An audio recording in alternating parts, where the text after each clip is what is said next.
شروع اللہ کے نام سے جو بڑا مہربان نہایت رحم والا ہے۔ دو دوستوں کے درمیان سوشل میڈیا پر مکالمہ۔ اکبر علی کو ڈھونڈتے ہوئے کینٹین پہ آتا ہے اور علی کو کرسی پر بیٹھے اخبار پڑھتے دیکھتا ہے اور گفتگو کا آغاز یوں ہوتا ہے: اکبر، تم یہاں اخبار پڑھ رہے ہو اور میں تم کو سارے کالج میں ڈھونڈ رہا ہوں۔ علی: بس یار، ملکی حالات پر خبریں پڑھ رہا ہوں۔ اکبر: سوشل میڈیا کے دور میں اب اخبار کون پڑھتا ہے؟ علی: کہنا کیا چاہتے ہو؟ میں کچھ سمجھا نہیں۔ اکبر: یار تم فیس بک، انسٹاگرام، ٹویٹر وغیرہ استعمال نہیں کرتے؟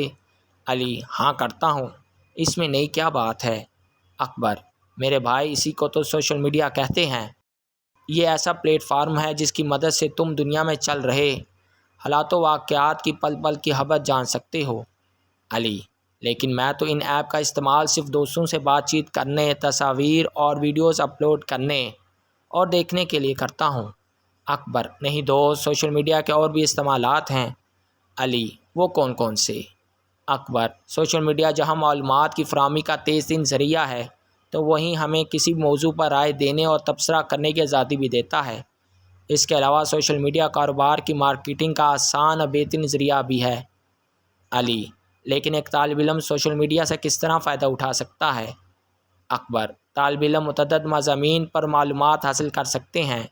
اس کے علاوہ گھر بیٹھے آن لائن کلاسز لے سکتے ہیں۔ علی: سوشل میڈیا کا ایک گھناؤنا روپ بھی تو ہے جو ہمیں اکثر معاشرے میں دیکھنے کو ملتا ہے۔